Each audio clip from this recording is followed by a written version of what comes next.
Hey guys, Chris here. So right next to me we have the 2021 facelifted Jaguar I-Pace EV320. This is an HSE version with 20-inch wheels.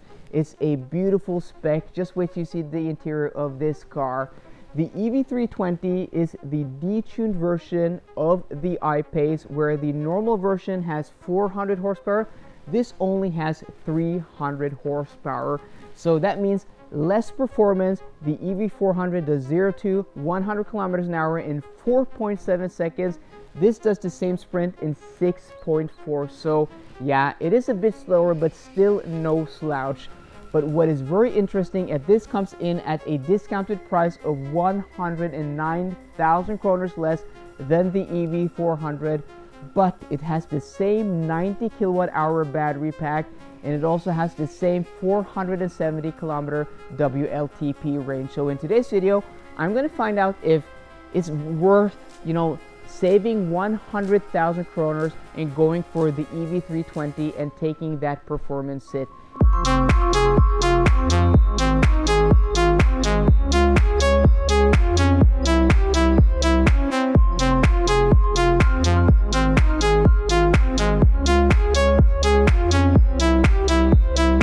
First off, I want to start with a huge thanks to Motorpool in Billingstad, Asker, just right outside of Oslo. They are a authorized dealer of Land Rover and Jaguar, so a huge thanks to them for providing me with this vehicle. I'm going to link their dealer in the description down below, so if you're looking for a new Land Rover or Jaguar, please go ahead and check out their website and check out their dealer.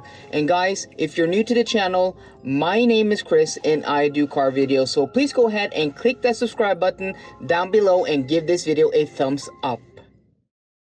In photos, the interior of the I-Pace isn't too impressive, but once I climbed into this cabin, I was basically blown away by how beautiful and how well put together this cabin actually is. Materials are top-notch. I mean, this isn't second to the Germans at all, and in some aspects it's even nicer than my Audi e-tron. This brown leather just makes this interior feel so special, super soft and supple leather. It does have some gloss black plastics here on the dashboard and here on the center console, but it isn't too bad at all. But what I do really like are the physical controls for the climate control. Like in Audi, they have this touchscreen, but they have these physical knobs and dials, which is much appreciated. That is something I really do like, and it gives this interior, a more of a tactile feel. You can actually feel the quality. When everything goes touchscreen, you lose some of that, that interaction with the cabin. This retains some of that. And this being the facelifted 2021 model, it has the updated infotainment system, which is much better than what we got last year.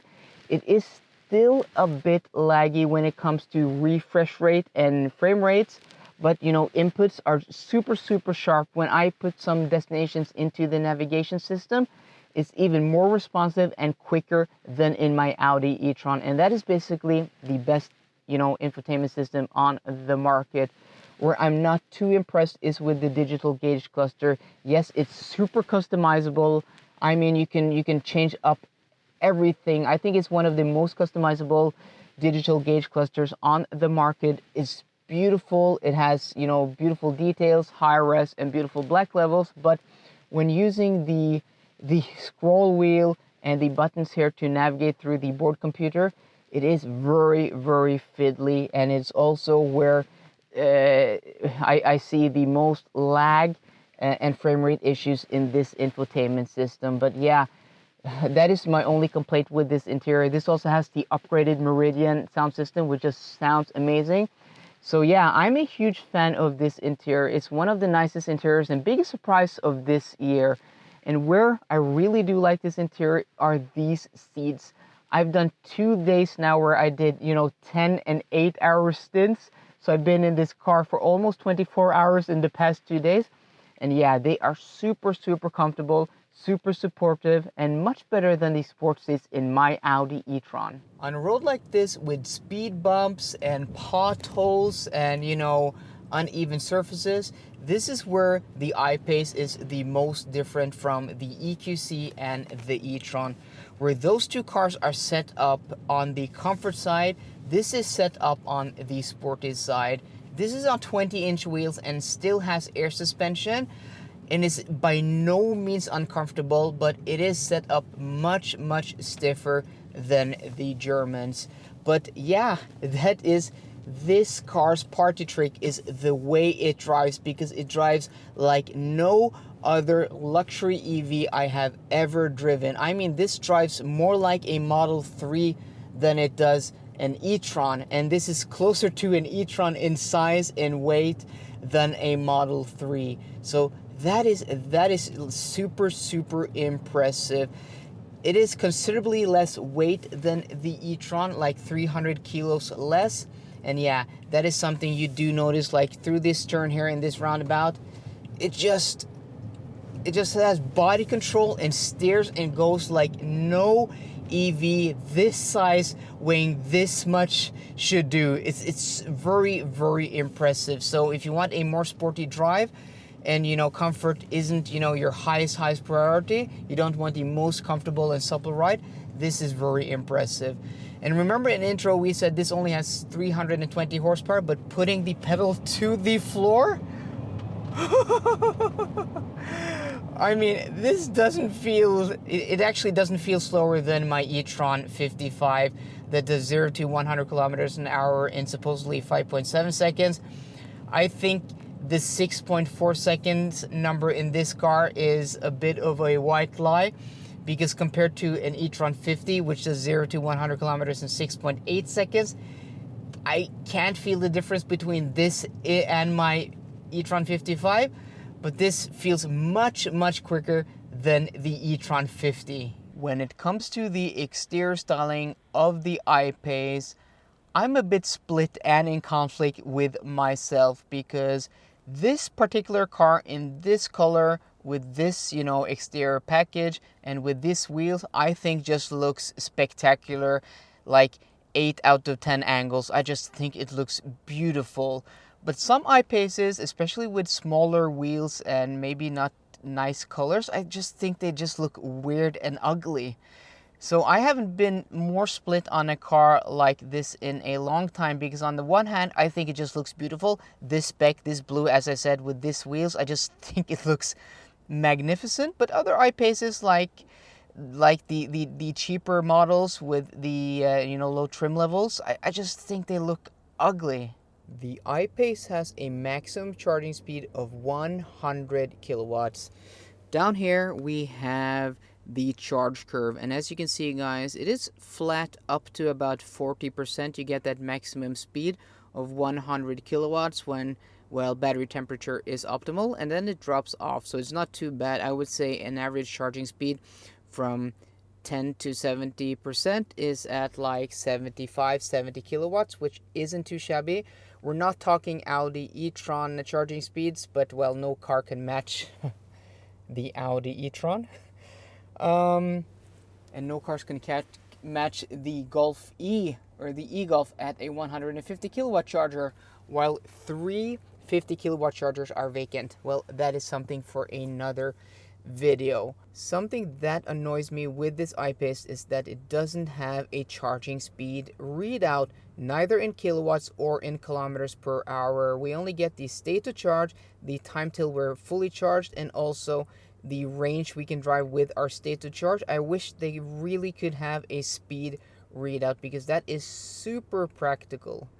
A few days ago, before I picked up this I-Pace, I really didn't understand why the I-Pace existed. I didn't understand why Jaguar built it, and I didn't understand why people bought this car instead of the EQC and the e-tron. I just thought people bought it because, well, they wanted a Jaguar, they wanted the nameplate, and didn't care about anything else, and had too much money.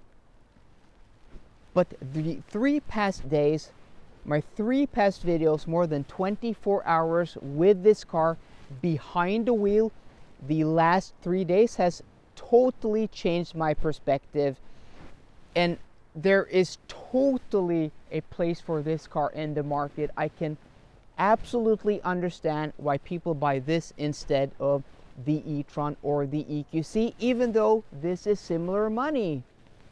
You have more range, you have much better driving dynamics. I mean, this drives 60%, maybe 70% better than the EQC and the e-tron, but still retaining about 75 or 85% of the ride comfort.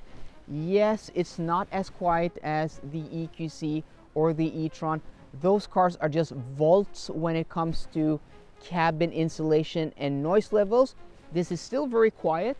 It is still luxury level quiet, but it's much more, you know, you have much more road noise and wind noise than those two cars. But my few days with this I-Pace has made me grown very fond of it, because it's a completely different take on the same problem.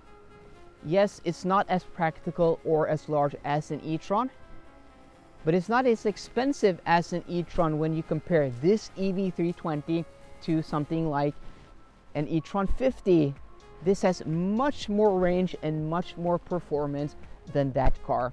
The EQC is a nice middle ground, but this just drives so much better while having an interior that is just equally as nice. And the seats in this car are one of the best seats I've sat in any modern car, much better than the seats in my Audi e-tron. So a few days later, I can absolutely see a place for this car in the market. I'm so happy I reached out to Motorpool and asked them, hey guys, can you lend me the EV320 for a few days so I can test it? I'm so happy that I reached out and decided to make these 3 videos, because I have grown very fond of the I-Pace.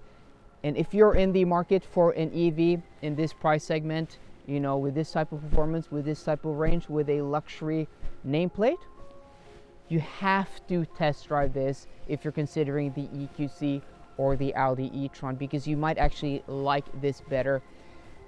If you don't need the space and the comfort of the EQC, if you want more sporty driving, this may suit you better than those two, or than that car, or even the EQC. So guys, I hope you enjoyed today's video.